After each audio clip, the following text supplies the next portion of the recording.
Bezrat Hashem, on va essayer de, en fonction de la paracha de Zachor, la paracha de cette semaine, c'est la paracha de Zachor, on parle de Amalek, et du miracle de Purim. Quel est le rapport entre la paracha de Zachor et le miracle de Purim? Tout le secret de la leçon sublime qu'on doit apprendre de Attar. Attar dans la Megillah, qui est en vérité le prophète Daniel, qui consiste à faire émerger le nom de Dieu, qui est enfoui dans la nature, il est caché dans la Megillah. On va voir tout ça, Bezrat Hashem, c'est très très fort sur Purim, donc les sodot, les secrets de Purim. Donc le prochain Shabbat, il est appelé le Shabbat Zachor, parce que Ramim, ils ont instauré la lecture du passage Zachor et asher asa alecha Amalek bederech betzetechem bimitzrayim. Ça veut dire quoi? Rappelle-toi, souviens-toi de ce qu'a fait Amalek en chemin lorsque vous êtes sortis d'Égypte. Qu'est-ce que c'est? C'est une mitzvah. C'est un ordre de rappeler Amalek pour l'effacer. Rashi, il explique la raison, et il dit comme ça. Qui était Amalek? Amalek, c'était le petit-fils de Esav. Et d'ailleurs, il a été envoyé par lui pour tuer Yaakov au départ. Eliphaz, l'ancêtre de Amalek, le fils de Esav, le père de Amalek, il a été envoyé pour tuer Yaakov. Il l'a pas tué parce que c'était son maître. Bon. Mais il avait été envoyé par Esav. Donc Esav, il envoie quelqu'un qui s'appelle Amalek pour que de façon matérielle et spirituelle, il tue les Juifs. Il tue le Ham Israël. Or, la paracha de Zachor, qui est toujours avant Purim, elle vient. C'est pour juxtaposer l'effacement de Amalek à celui de Haman, qui est son descendant. Haman, l'Amalécite, Haman, il était de Amalek, Amalécite, du peuple de Amalek. Il a voulu nous exterminer physiquement. Explication. Puisque Haman, fils d'Amedata, à Agagi, fils de Agag, descendant de Agag, qui a été tué par Shaoul, mais trop tard, il ne l'a pas tué à temps, il l'a laissé vivant une nuit, il a eu le temps d'avoir une relation avec une servante, il a dit à la servante qu'il était le roi et que son fils allait être roi, elle est partie, et de lui est repartie la dynastie, malheureusement, de Amalek. À cause de ça, Shaoul, malheureusement, il s'ensuit que sa chute relève de l'effacement de Amalek. Donc, Zachor, le fil conducteur des lectures de Parashat Zachor, de la Paracha et de la Megillah, c'est souviens-toi de ce qu'a fait Amalek. Donc c'est un commandement positif de se rappeler et d'effacer Amalek. On peut juste une halakha, que mon Rav Alav Shalom il m'avait dit, c'est que, par exemple, on a un stylo neuf. Pour l'essayer, on écrit Amalek et on l'efface. C'est une mitzvah qu'on fait supplémentaire. C'est pas mal ça comme. Alors, pourquoi le nom de Hachem n'est pas mentionné dans la Megillah? Le nom de Dieu n'est pas dans la Megillah. C'est bizarre. À aucun moment, aucun livre de la Torah, qui faisait partie des rajouts ou même des livres de la Torah, le nom de Dieu n'est pas là. C'est incroyable. On va essayer les deux thèmes parce que c'est très très fort. Ça a beaucoup intrigué les commentateurs. Ça concerne l'énigme de l'écriture de la Megillah par Mordechai Hatzadik. Dans Esther 9, 20, il est marqué Mordechai a écrit ces événements et expédia des lettres à tous les Juifs, proches ou éloignés, dans toutes les provinces du roi Achashverosh. À la fin de la Megillah, il est marqué comme ça. Il a tout écrit, il a expédié cette lettre-là, cette Megillah, ce rouleau, partout. Commentaire de Rashi, Mordechai mis par écrit. Il s'agit de quoi? De la Megillah telle qu'elle est. Elle est maintenant, c'est la même. Alors qu'est-ce qu'il a vu Mordechai pour ne pas mentionner et ne pas écrire jamais dans la Megillah explicitement le nom de Dieu? C'est bizarre. Il est vrai qu'au niveau allusif, par allusion, le nom de Dieu, il apparaît à maintes reprises dans la Megillah. Comme nous a dit le Harizal, notre maître dans Peri Etz Chaim Purim 6, il dit comme ça. Il convient de penser à Hachem, il faut penser au nom de Dieu lors de la lecture du verset Esther 5, 4, je répète, Esther 5, 4. Si tel est le bon plaisir du roi, Yavo Melech ve'aman hayom, Le roi suprême, c'est qui? C'est Dieu, en vérité. Si tel est le bon plaisir du roi, c'est Dieu, en vérité, on parle. Yavo, Hameler, Vehaman, Hayom. Les premières lettres, les acrostiches de cette partie de phrase, cette périphrase, est Yud Kevavke. Et il faut penser à Yud Kevavke quand on lit ce passage. Je répète. Yavo, Hameler, Vehaman. Les initiales fait Yud Kevavke. Esther espère qu'Hachem révèle son nom complet pour proroger, pour continuer la miséricorde, la Rachmanout, vers Israël. Elle mentionne Yud Kevavke, Esther, c'est Esther qui parle. Si tel est le bon plaisir du roi, que le roi vienne avec Aman aujourd'hui. Elle dit ça. Elle voulait faire apparaître Hachem dans l'histoire. Donc on doit penser à Yud Kevavke. De la même façon, plus tard, dans Megillah 7.7, il y a marqué, car il voyait que sa perte était résolue par le roi. Sa perte était écrite, fixée par le roi. Ki chalata alav ara. Les lettres finales forment Yud Kevavke. Esther aussi, elle a voulu qu'on pense au nom de Dieu. Pourquoi? Parce que qui est-ce qui a exterminé Aman? C'est Dieu. Le roi a exterminé Aman, mais par le biais, c'est Dieu qui a exterminé. Alors, comme il y a l'extermination de Aman, la destruction, ça fait que elle a voulu qu'on pense Yud Kevavke encore. On trouve encore d'autres exemples, tout au long de la Megillah, qui sont une allusion au nom divin. La question reste entière. Pourquoi Mordechai n'a pas mentionné explicitement le nom de Dieu dans la Megillah, qui a été écrite pour toutes les générations? Il l'a fait qu'en allusion, par les initiales, par les lettres finales, les initiales. Il convient aussi de comprendre le choix de Atar, ça s'écrit He, Tav, Chaf final, qui est le prophète Daniel, comme émissaire entre Mordechai et le roi, entre Mordechai et Esther. Entre Mordechai et Esther, il y a un émissaire, il s'appelle comment? Atar, dans la Megillah. En vérité, Atar, c'est le prophète Daniel. Comme il est marqué dans Megillah 4-5, alors Esther appela Atar, un des eunuques du roi, que l'on avait attaché à son service, et le dépêcha à Mordechai pour savoir ce que cela voulait dire et pourquoi cette manière d'agir.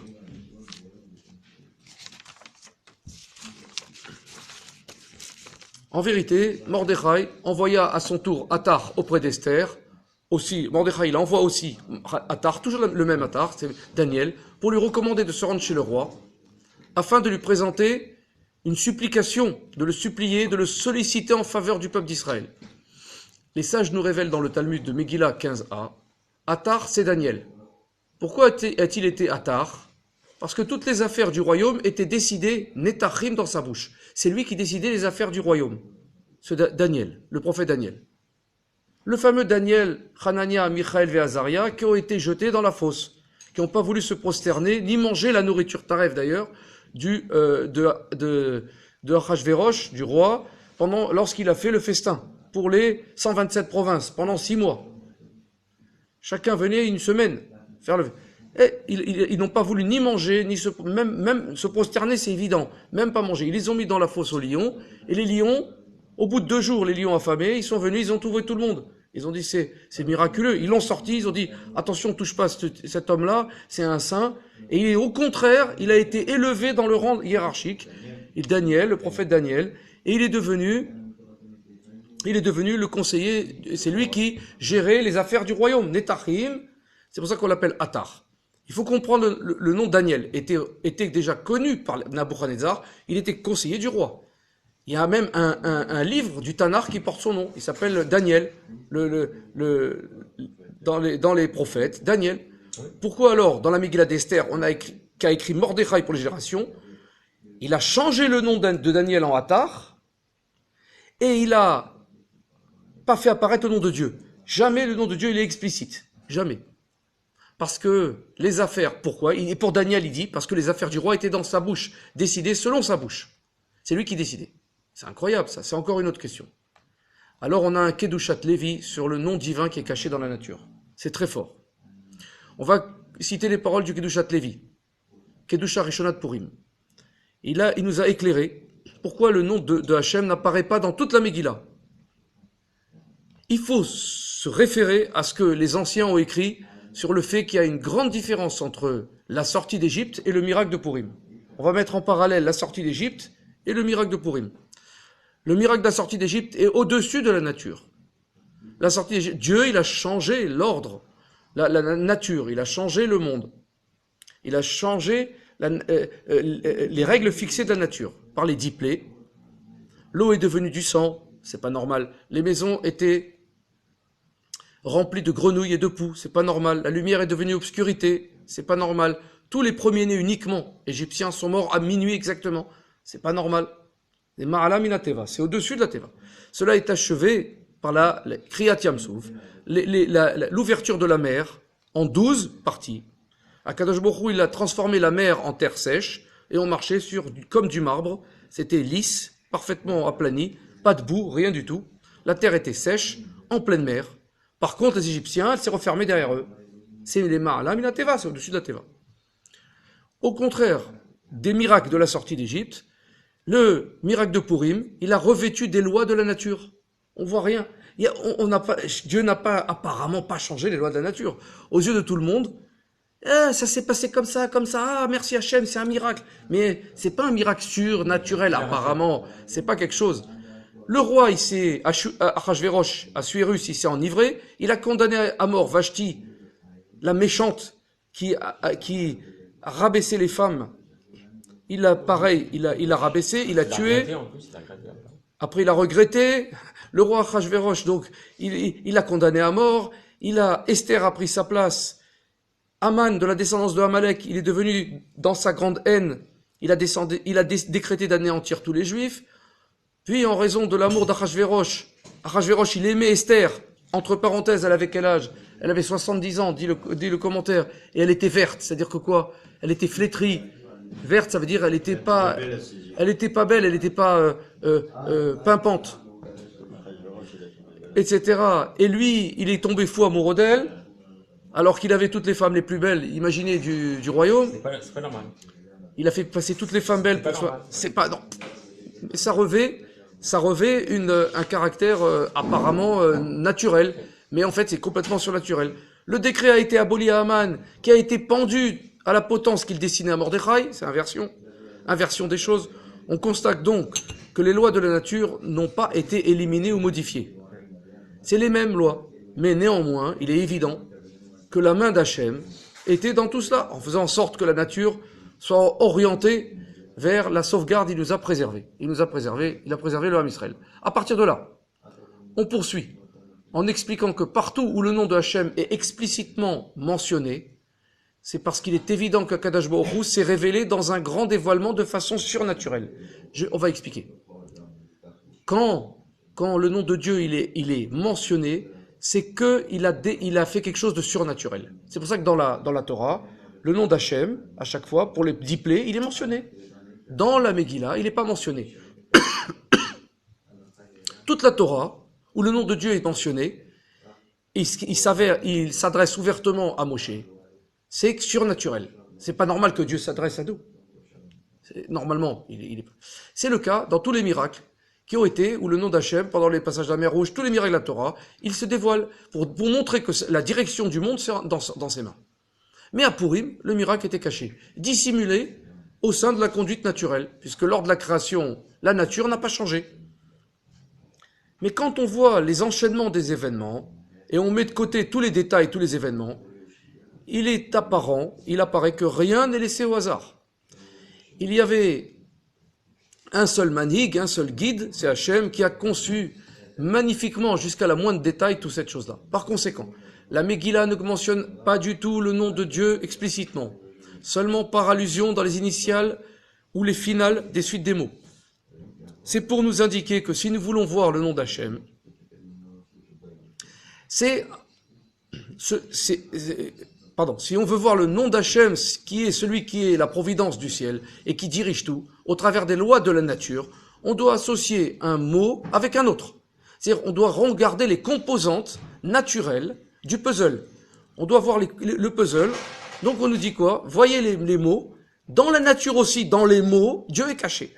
À savoir, l'histoire racontée dans la Megillah, qui est composée de multiples éléments qui sont comme un puzzle. Alors il apparaît que le nom d'Hachem fait allusion à sa merveilleuse providence. Elle se révèle au sein de la nature, dans sa pleine gloire, magnificence, devant tout le monde, et tout le monde reconnaît que c'est pas normal ce qui se passe.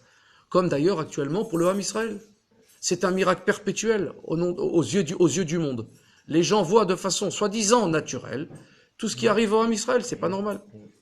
Alors on va rentrer dans le Kehudushat Lévi, qui explique la déclaration de Yeshaïa 44:6, qui dit Ko amar Hashem melech Israël, vegoalenu Hashem tzebakot, virgule, ani rishon ve'ani acharon ubibalade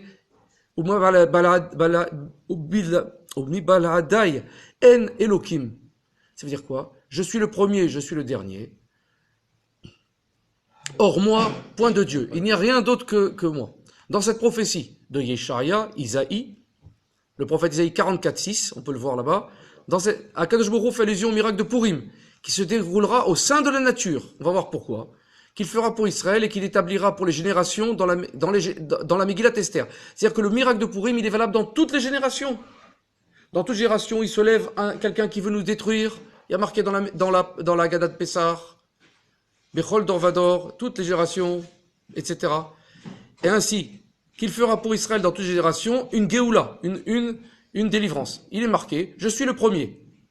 Je suis le premier, c'est la première mention de Hachem dans la Megillah. Je suis le premier, se réfère au premier dévoilement d'Hachem. Je suis dans Yavo Amelech Ve'aman Hayom. C'est la première phrase où il y a Hachem dans la Megillah. Il déclare, je suis le dernier, c'est la dernière mention du nom d'Hachem dans la Megillah explicite dans le verset à la fin, pardon, pas explicite, caché dans les mots de la Megillah. Je suis écrit dans Ki Chalta Alavara. C'est que Achashverosh, il a décidé la mort de Haman. Il y a Yud Kevavke à la fin de la phrase. Alors, Hachem explique ensuite la raison pour laquelle son nom n'est pas mentionné explicitement, mais plutôt dans l'allusion, allusivement, dans les initiales ou les finales des mots. Et il poursuit. Or moi, point de Dieu. Il s'agit de nous enseigner que même quand Hachem ne se révèle pas par des miracles comme en Égypte, mais que le monde suit sa marche de manière naturelle, c'est toujours lui, c'est toujours point de Dieu, c'est que moi, tout ça. Je dirige tout. Tous les engrenages, même les engrenages qui nous paraissent naturels, parce qu'en vérité, rien n'est naturel. On observe les phénomènes, ça s'appelle l'épistémologie, on observe les phénomènes. Par exemple, la digestion. Il y a la nourriture qui rentre, les sucs qui sortent, les sucs qui font une différence entre la nourriture. Mais oui, pour nous c'est normal. Mais non, on le voit, on l'observe, mais ce n'est pas normal. On n'explique pas le pourquoi de la chose. La science explique que l'observation établit une règle générale, mais n'explique pas comment ça vient. Elle cherche à chaque fois à rentrer dans le pourquoi des choses, mais elle obtient toujours à la fin encore une chose qui déclenche, mais on ne sait pas pourquoi ça vient. On ne sait pas. Alors, je dirige tout. Je me suis révélé aux yeux de tous lors de Purim, de façon apparemment, entre guillemets, naturelle. Il faut associer ça. Vous allez voir après, ça va augmenter. C'est énorme ce qui va être marqué. Il faut associer ça à ce que rapporte le Kedushat Lévi au nom de son maître, le Maguid de Mézérich. À la raison pour laquelle la Megillah s'appelle Megillat Esther. Megillah s'appelle dévoilement, Gilouï. Ça veut dire Gilouï. Esther veut dire caché. Où est-ce qu'il y a l'allusion de Esther dans la Torah? Il y a marqué qui Esther astir et panay mimchem. Parce que caché, j'ai caché ma face. Il a caché 2 fois. Il est caché dans le caché. Caché dans le caché, ça veut dire quoi? Dans la nature, Chazak, il s'est caché à travers, soi-disant, des choses naturelles. Mais en vérité, il est toujours caché. Même si on croit que la nature, c'est l'expression de choses habituelles, on a l'habitude, c'est pas un miracle. Je marche, c'est normal, je respire, c'est normal. Non, tout ça, c'est un miracle. Mais caché, ça veut dire ça. Esther Asirat Pamimchem, ça veut dire ça. Entre autres. C'est une des explications. Mais en tout cas, ici, dans la Megillah, le miracle de Purim est dissimulé dans la nature. Et on dévoile la lumière d'Hachem cachée et revêtue dans la nature. Alors le Kedushat Lévi rajoute, c'est magnifique, en expliquant la raison pour laquelle les sages ont institué qu'on récite à Purim et à Hanouka, la bénédiction, quelle bénédiction?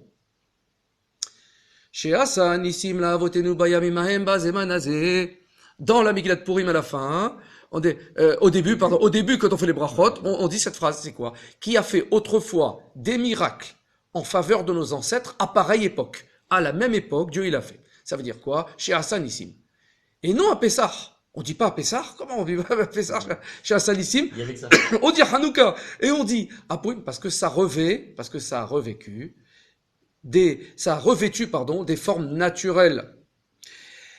Les miracles de Hanouka et de Purim étaient dissimulés sous couvert de la nature. Le miracle des Hashmonaïm sur les Grecs, un petit nombre de personnes, des Kohanim qui connaissaient même pas la guerre. Ce sont des héros, Giborim aux mains faibles, la multitude aux mains du petit nombre. Il y a marqué le Rabim, Ayad, Ktanim, comment c'est marqué? Me'atim be'ad rabim. Be'atim be'ad Rabim. Rabim be'ad matim. C'est le grand nombre, il a été dans les mains du petit nombre. C'est pas normal. Il y avait une armée entière dans les mains de quelques personnes. C'est pas normal. Et ça revêt, pourtant, un caractère soi-disant naturel. Ainsi, sous couvert des tactiques guerrières qui révèlent la nature, Akadosh Baruch Hu, il est apparu. Aussi nos sages ont institué. Qui a fait autrefois des miracles en faveur de nos ancêtres à pareille époque? En d'autres termes, des miracles étaient revêtus dans la nature, dans l'espace, dans le temps. Ce qui n'est pas le cas des miracles de la sortie d'Égypte, qui étaient au-delà de la nature, surnaturels. Au-delà du temps. Alors maintenant, on va voir encore des explications phénoménales. Amalek survint, va y avoir Amalek, dans la paracha, cette semaine. Va y avoir Amalek est une punition en vérité pour les pensées hérétiques. Pour les pensées hérétiques qu'on a eues dans le désert. En vérité, c'était le Erev Rav, c'est pas seulement les Yehudim. Y a-t-il Hachem au milieu de nous ou non? Comment à la sortie d'Égypte, ils ont posé cette question-là? Après tous les miracles, ils continuent à poser. Il dit, le Shvili Pinchas, Rav Friedman, il dit, modestement, il a pensé expliquer la raison pour laquelle Akadosh Baruch Hu a choisi de réaliser le miracle de Purim sous couvert de la nature et non de façon métanaturelle, surnaturelle. Comme ce fut le cas à Pessah, en se référant à ce que nous avons appris concernant la guerre contre Amalek. Maintenant, on va rentrer dans la paracha. Celle-ci était une punition contre Israël qui avait fauté en ayant eu des pensées hérétiques, comme c'est marqué dans la paracha de Béchalar, Exode 17:7. On appela ce lieu Massa et Meriba, à cause de la querelle des enfants d'Israël. Donc il y a la querelle entre nous, et parce qu'ils avaient tenté Akadosh Baruch Hu en disant, y a-t-il Hachem au milieu de nous ou non? Alors, dès qu'ils ont dit ça, Amalek survint et attaqua Israël à Rephidim, et il a attaqué les Necheshalim, on a dit les faibles, ceux qui étaient expulsés d'ailleurs des nuées, qui croyaient, qui avaient des doutes énormes sur Dieu, alors qu'ils les vivaient, ils vivaient les miracles perpétuels, quotidiennement. Rachi explique, en vérité, ils voulaient pas Dieu. C'est qu'ils voulaient refuser pour rester dans les pulsions, dans le pulsionnel. Ils voulaient pas avoir des règles qui régissent leur vie. Ils voulaient rien. Rachi, ouais. Ils voulaient être, soi-disant, libres, leur liberté qui est en vérité, les lois naturelles qui peuvent tuer, justement, dans la mort, en vérité. Amalek, nous, on est au-delà. On est au-delà de la mort. Amalek survint.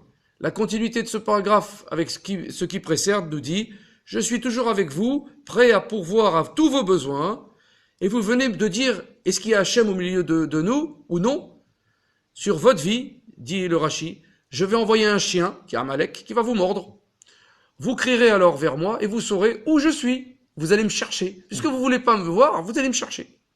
Il joue à cache-cache. Le Netziv, Emek Adavar Beshalah, Hayesh Hashem Bekir Beno, il s'étonne. Il explique sur cette phrase-là le Netziv. C'est un grand tzaddik. Il dit, il s'étonne. Dans Emek Adavar, chose profonde. Dans les choses profondes, c'est son livre. Dans Hayesh Hashem Bekir Beno, il explique cette phrase. Est-ce qu'il y a Dieu parmi nous? Qu'ils ont dit dans cette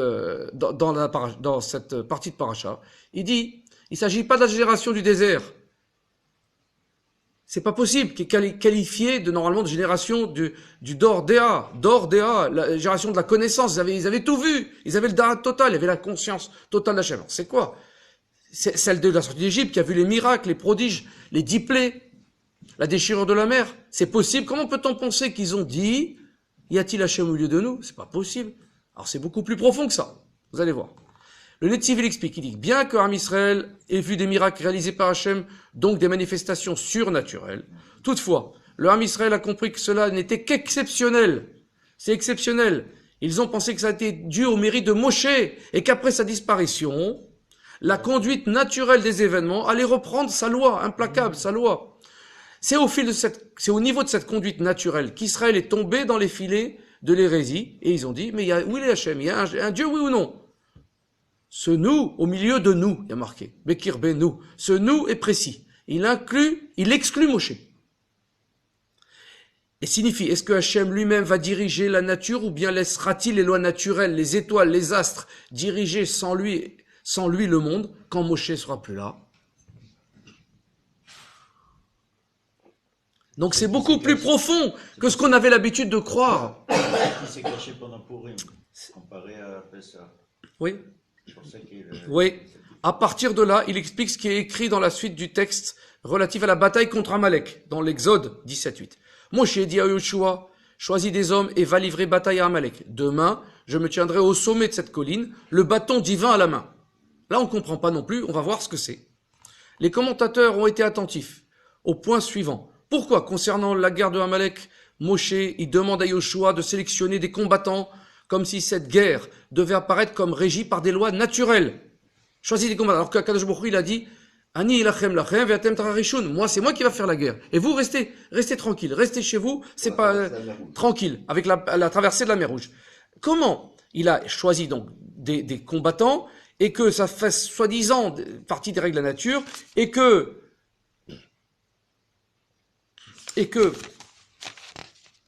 pardon, je tourne le texte pour l'idée, et que lors de la traversée de la mer, quand Israël est poursuivi par Pharaon, il ordonne à Israël de ne rien faire. Quand la guerre de Amalek, il dit prends des guerriers, et quand on traverse la mer et que Pharaon il nous poursuit, il dit ne faites rien, remettez-vous au miracle. C'est incroyable. Donc, qu'est-ce qu'il a dit? Il a dit, Vayomer Moshe Elam, Al Tirou, Itiatzvu, Veraou et Yeshuat Hashem, Asher Yaase Lachem Ayom, Ki Asher Reitem et Mitzrayim Ayom, Lo Tosifu Lirotam, Od Adolam, Hashem Ilachem Lachem Veatem Trarishun. Il a dit comme ça, Moshe. Soyez sans crainte. Attendez, vous serez témoins de l'assistance que Hashem vous procure en ce jour. Certes, vous avez vu les Égyptiens aujourd'hui, vous ne les reverrez plus jamais, Hachem combattra pour vous, et vous, tenez-vous ici tranquille, restez tranquille, ne faites rien, ne bougez pas un petit doigt. Le Netziv, il explique les versets différemment. Il dit, Moshe dit à Yoshua, choisis des hommes et va livrer la bataille à Amalek. Moshe voulait montrer à Israël la force de la providence divine, agissant même sans miracle apparent. Même sans miracle apparent au début. Parce que comme ils viennent de sortir d'Égypte, ils sont habitués à la nature. Il leur montre de façon apparemment non naturelle et pas surnaturelle. C'est pour ça qu'il a organisé cette guerre selon la nature. Mais comme Moshe n'était pas formé à cela, à diriger selon la nature, Moshe était formé à diriger de façon surnaturelle. Il a dit à Yoshua, choisis des hommes, toi, forts, comme lors d'une guerre naturelle. Le Targum Yonatan explique qu'il s'agit des hommes destinés spécifiquement à faire la guerre selon les lois de la nature. Il a pris des hommes forts qui étaient forts pour la guerre naturelle. Nous pouvons ajouter ça à un propos du Rav Shlomo Kluger dans Chochmat HaTorah Beshalar 73b qui concerne le verset. Demain, alors là ça va évoluer, c'est magnifique, c'est une explication que j'attends depuis des années. Demain, je me tiendrai au sommet de cette colline, le bâton divin à la main. C'est quoi la raison que Moshe, il a désigné le bâton comme si que le bâton allait faire quelque chose. Le bâton divin, qui est le bâton Elohim, qui est le bâton de Dieu, il rapporte que les anciens écrivirent notamment dans le Pardes Rimonim du Ramchal, Rabbi Moshe Chaim Lutzato, 17.4, il dit comme ça. La direction du monde via le miracle trouve sa source dans le nom Yudke Vavke, qui fait exister toute chose. Avaya, le nom qui est le verbe être. Il est. Tout ça, c'est Yudke, tout ça, ça existe. Qui fait exister toutes les existences. Alors que là, c'est une tautologie, mais qui fait exister toute chose existante. Qui continue, ça veut dire à la faire exister. Du non existe, jusqu'à Zrat Hashem, Adma Ve'esrim, Hashem nous fait exister à chaque instant.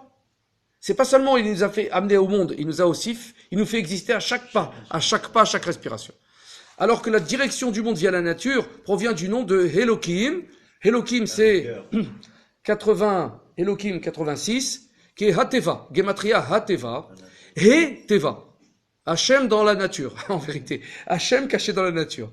Qui a la même valeur numérique que Elohim, donc est 86. On y va. Attendu que Moshe ait choisi de conduire cette guerre selon le mode de la nature, il a dit à Yoshua, choisis des hommes forts, et va livrer la bataille à Amalek, de manière naturelle. Moshe promet alors qu'il va aider. Il dit, moi aussi je vais aider. Demain, moi aussi, je vais faire un acte naturel, pseudo-naturel. Je vais monter sur la montagne, au sommet de la colline, le bâton divin à la main. Le bâton Haelokim, le bâton Matea Haelokim à la main. Mais il a dit, je vais utiliser le bâton afin de réveiller le miracle enfoui dans la nature. Hateva qui a la même valeur que numérique que Elohim. Alors qu'est-ce que c'est que cette histoire? Alors on va voir, hein, bien sûr on va voir. La clipa de Amalek consiste à ne pas voir la main d'Hachem, la providence dans la nature. La clipa de Amalek, la force de Amalek qui veut recouvrir le fait que Hachem existe. On va voir ça. C'est la suite de ça. Pourquoi Moshe il est monté sur la montagne? On va reprendre la phrase. Y a-t-il Hachem au milieu de nous ou non? A consisté spécifiquement en la survenance. Amalek il est venu, il est apparu, qu'il a fallu combattre. On va se référer à ce qui est écrit le Megale Amukot dans Vait Hanan Ofan 42 et le Al-Shir HaKadosh dans Béchalach. C'est deux explications, deux commentateurs énormes de la Torah. Moshe dit à Yoshua, choisis des hommes et va livrer bataille à Amalek. Demain, je me tiendrai au sommet de cette colline, le bâton divin à la main. La raison d'une telle demande est que Moshe est que l'ange tutélaire de Amalek, le Samakel, Samael, qui est l'ange protecteur de Esav, qui est le mauvais penchant Yetzirara, qui est l'accusateur et qui est l'ange de la mort. Il est l'ange de Esav, qui a attaqué d'ailleurs Yaakov pendant la nuit, quand il a traversé l'Yabok, il l'a attaqué, il veut nous faire tomber tout le temps. C'est qui? C'est le mauvais penchant, Yetzirara. Donc Moshe demandait au choix de choisir des soldats très forts pour combattre Amalek. Alors que Moshe, lui, va monter au haut de la colline, il va combattre l'ange de Amalek, là-haut, qui est une très grande clipa. Lui, il va se charger des forces surnaturelles, des anges, des parties mystiques de la chose. On peut dire que l'ange tutélaire d'Amalek, à savoir le mauvais penchant, etc., est celui qui distille en l'homme la pensée terrible et invalidante, qui dirait, que Hachem ne se mêle pas des lois de la nature. Qu'est-ce qu'il veut faire Amalek? Qu'est-ce qu'il veut faire Esav? Il veut dire, mais tout est explicable. Tout est tes règles, on peut tout expliquer. C'est ça, Samakel. Il dit quoi? Mais Dieu, il est en haut, il se mêle pas de tout ça. C'est naturel. C'est-à-dire que Dieu n'est pas là. Il y a des lois qui sont faites, c'est fini. Dieu, il s'est séparé. C'est le Dieu des philosophes. Il est là-haut. Il a laissé les hommes faire ce qu'ils veulent en bas. Ça, c'est Samakel. Ça, c'est Esav. C'est ainsi que le mauvais penchant peut faire chuter l'homme dans ses filets en lui distillant dans la tête, mais c'est naturel, tout ça, c'est des règles, ne crois pas qu'il y a Dieu derrière tout ça. Ainsi, il a introduit en Israël, la pensée hérétique, à dire, mais est-ce qu'il y a Dieu au milieu de nous ou pas? Hachem, c'est lui qui dirige la nature ou pas? Oui, c'est pareil, il est parti. Grâce à ça, l'ange tutélaire de Amalek a reçu en haut la possibilité d'envoyer Amalek ici-bas, donc son peuple, puisque lui c'est l'ange tutélaire, et il dirige un peuple en bas qui s'appelle Amalek, pour nous combattre. Dans toutes les générations d'ailleurs, dans toute génération il est là, même si on ne sait pas qui c'est vraiment, on ne sait plus qui c'est. Dans ce cas-là, pourquoi Moshe il levait les bras pour quand il... Alors Moshe, on va expliquer pourquoi Moshe il lève les bras maintenant. Moshe dit à Yoshua, choisis des hommes forts et va livrer la bataille à Amalek, ici-bas, en bas, sur les lois de la nature. Moi je vais monter en haut pour combattre qui? L'ange de Amalek et le Samakel, Samermem, afin de le combattre pour qu'il ne puisse pas introduire en Israël des pensées hérétiques, des pensées qui disent que Dieu n'est pas là. En vérité, parenthèse, Samakel, on l'appelle le Samermem, c'est les deux seules lettres fermées de la Torah. Le Samer, il est rond, et le Mem, il est aussi rond, il est rond avec un trait, comme ça, il est rond, c'est les deux lettres fermées de la Torah. C'est-à-dire qu'il enferme l'homme Israël dans Samer, c'est 60, c'est les 6 jours de la semaine, c'est les règles de la nature, c'est le 10 x 10, parce que dans chaque règle, il y a aussi Hachem caché derrière, c'est le Yud qui est caché derrière chaque chose, 6 x 10, 60. Et le Mem, c'est 40. 40, c'est les 4 mondes. C'est les 4 lettres du nom de Dieu, et c'est les 4 mondes, Asiya, Bria, Yetzira, Bria et Atzilut. Fois 10, fois les 10 Sphirot, qui est le Yud du nom de Dieu, qui est caché dans chaque niveau d'élévation matérielle de tout ce monde. Donc il essaye de nous rentrer, de nous enfermer dans des pensées fermées, alors que Hachem, c'est infini, et il n'y a pas En Mazal à Israël. Nous, on ne dépend pas du tout des règles, on dépend que de la volonté d'Hachem. Et lui, il veut nous faire croire qu'on est figé dans un niveau. Ça, c'est très important de comprendre ça, parce que c'est exactement ce qu'il veut faire Amalek. Alors, Moshe, il tenait ses bras levés en haut, afin de susciter, afin que l'âme Israël, il regarde le ciel, pour qu'il prie Hachem. Quand il levait les mains, les Juifs regardaient, et alors, ils pensaient à Hachem. Pour qu'ils prient Hachem, et qu'ils assujettissent, qu'ils travaillent leur cœur, et leurs membres, et tous leurs membres, à Hachem. Qu'ils fassent quand on fait un acte matériel, et qu'on a une pensée, c'est qu'on lie les deux. On lie la matière et l'esprit ensemble, d'accord, pour Hachem. Alors, à ce moment-là, Israël avait le dessus. En effet, par cette attitude, ça corrigeait la faute de la pensée hérétique qui disait « Est-ce que Hachem est parmi nous ?»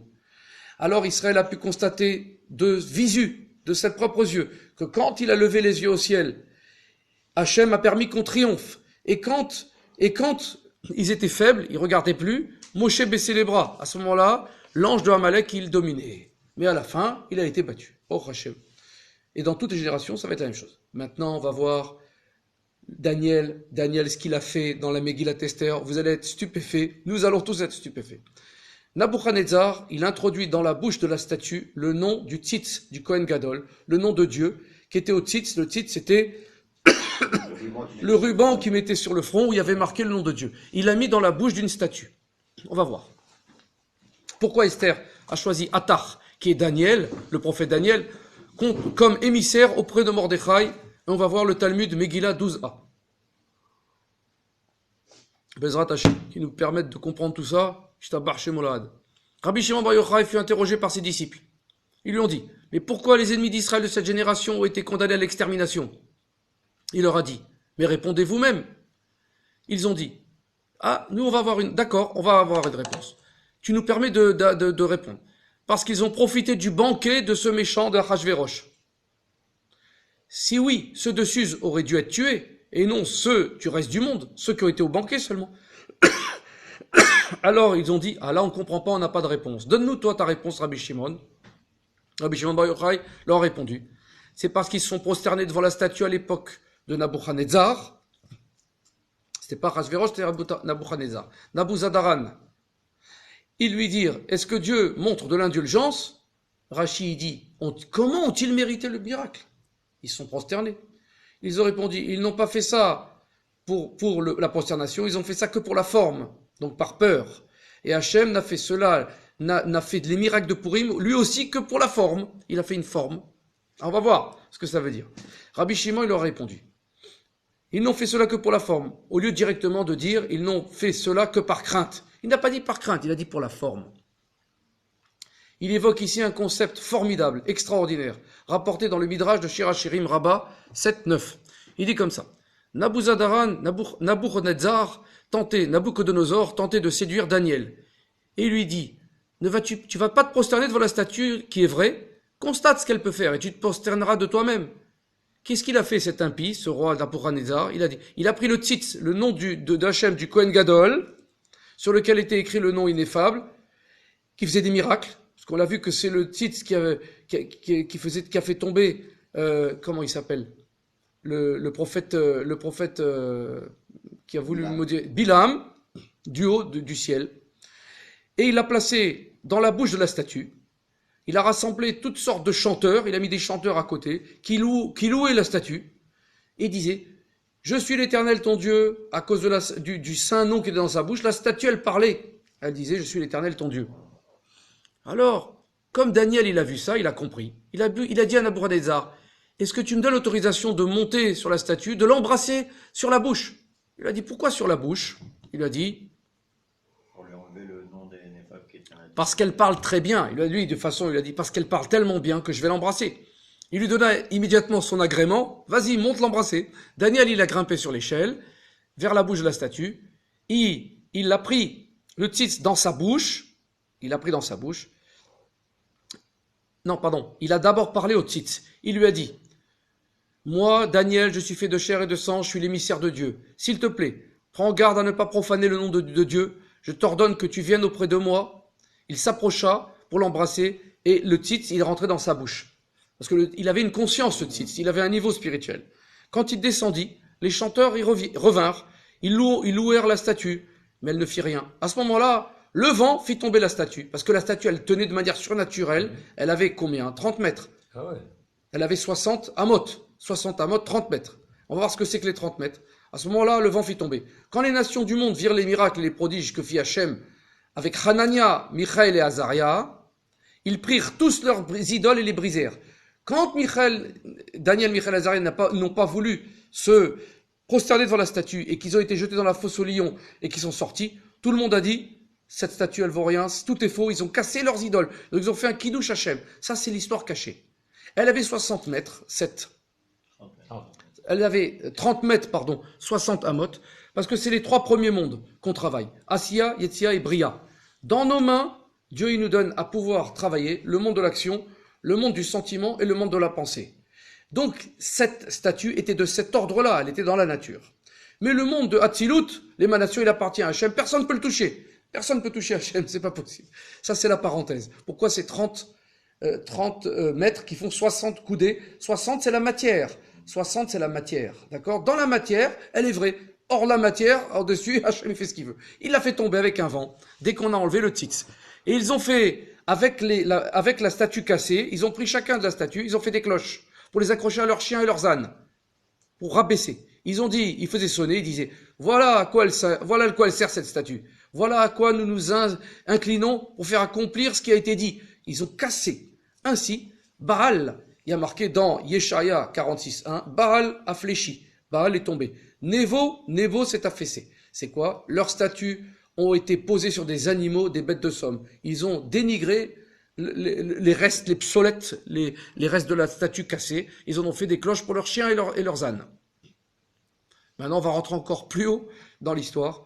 Il est comme ça. Israël, le Ham Israël s'est trompé en pensant qu'il était permis de se prosterner devant le nom du tzitz qui était enfoui dans la bouche de la statue. En vérité, ils ne se sont pas prosternés devant la statue, mais ils se sont prosternés devant le tzitz, devant le nom de Dieu. Ils ont dit, on peut le faire. Ils ont cru, ils ont fait une logique.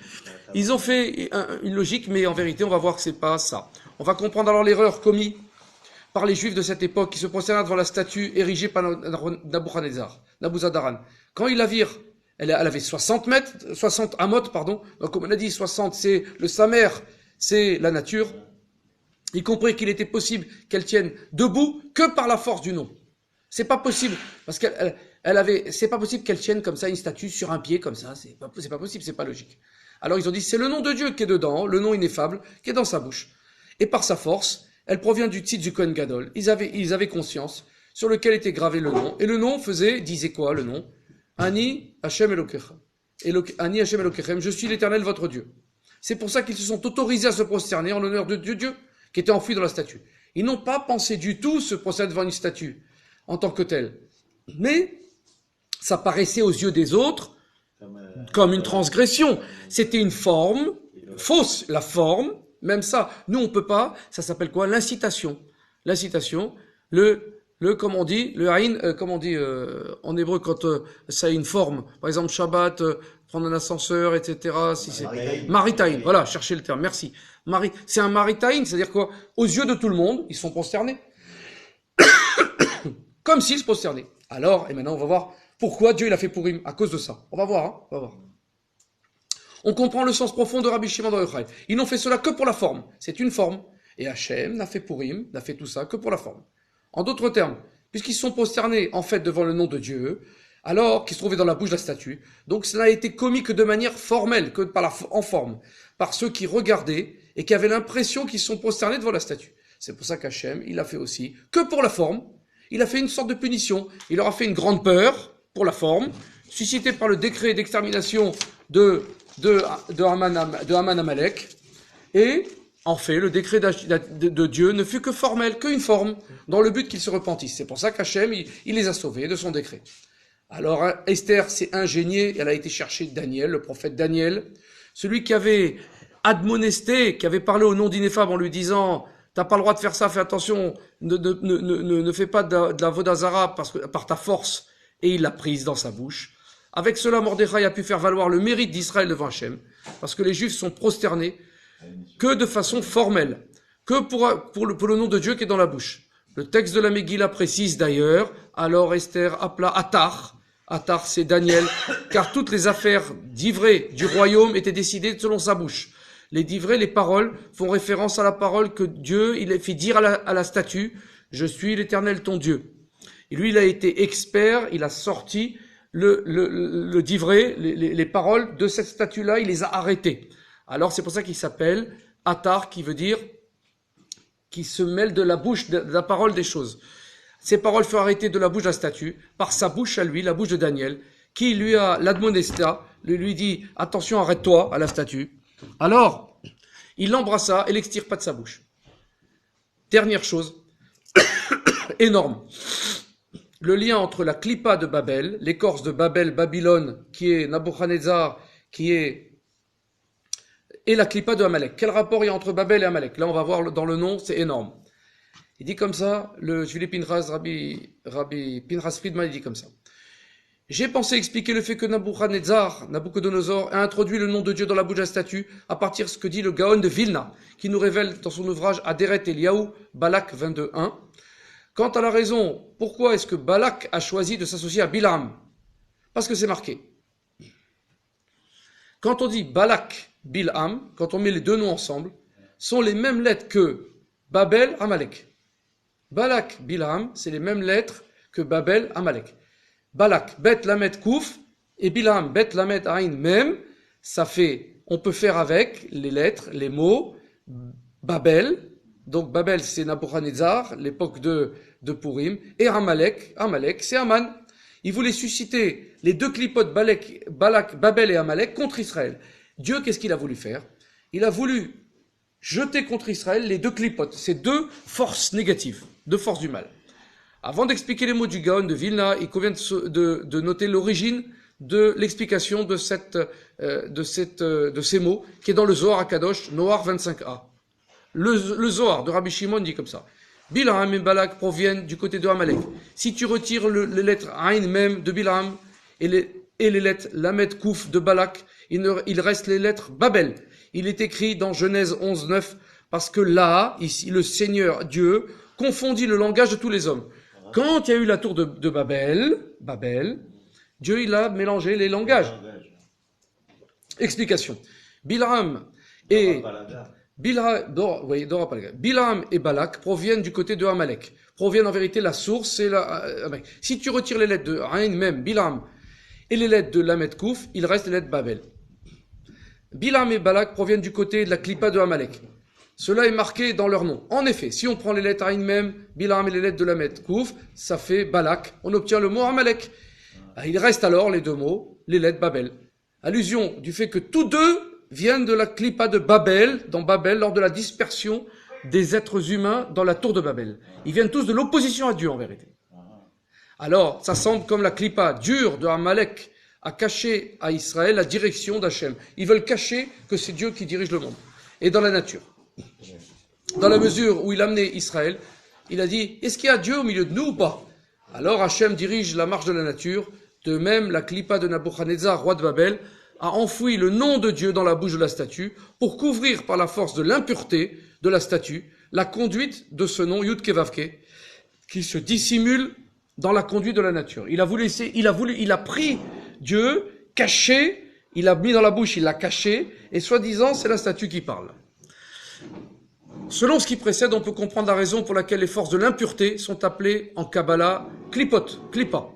Parce que comme l'écorce recouvre le fruit, il faut enlever l'écorce afin de dévoiler le fruit. De même, les clipotes couvrent les lumières d'Hachem, qui se trouvent en fruit dans la nature. Elles doivent être enlevées pour découvrir et dévoiler les lumières de Dieu.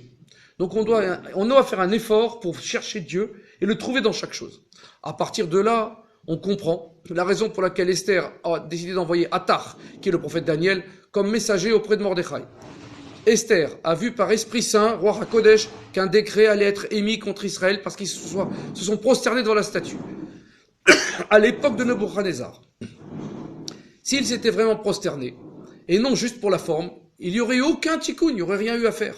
C'est pour ça qu'Esther s'est ingéniée à envoyer Daniel, Attar, qui a parlé au nom ineffable de Dieu dans la bouche de la statue pour le sortir. Et Mordechai, donc, a pu défendre Israël comme alors que Israël s'était incliné dans la statue de Nabuchodonosor. La statue, elle représentait Nabuchodonosor. Que pour la forme, ils avaient fait ça. À savoir, en fait, qu'ils se sont prosternés devant, en vérité, Hachem, qui était dans la bouche de la statue. C'est là la leçon sublime, magnifique qu'on apprend de Hattar, qui est le prophète Daniel.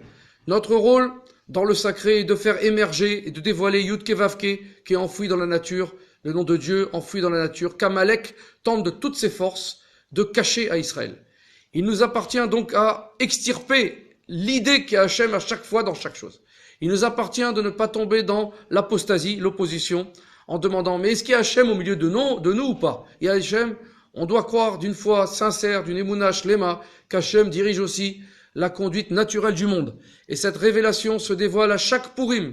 Lorsqu'on lit la Megillah avec crainte et amour, on découvre des noms de Dieu qui sont cachés dans les initiales et les finales des mots. Grâce à ça, on mérite de voir la conduite du monde. Grâce à Purim, qui est la dernière fête, la fête de la joie, on mérite de voir la conduite du monde par le nom Havaya Yud Kevavke, dans toute sa splendeur et la magnificence. Comme dit le prophète Ishaïa 52:8, car ils voient de leurs propres yeux Dieu rentrer dans Tzion. Rapidement, de nos jours, il y aura Bezrat Hashem Mashiach, c'est ça qu'il faut comprendre, caché dans tout ça. Alors, Bezrat Hashem, on va rappeler les halachot de Purim, 4 halachot. Il faut lire la Megillah le soir, donc, et le matin.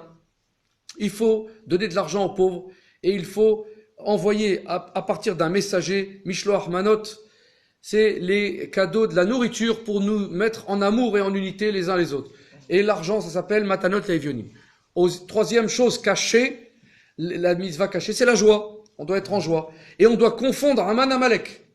On n'est pas obligé de s'enivrer pour tomber dans les pommes et s'effondrer, mais il faut arriver au fait de dire Baruch Aman et Arour Mordechai. C'est-à-dire que quoi? En vérité, Aman, qui est le mauvais, c'est lui qui a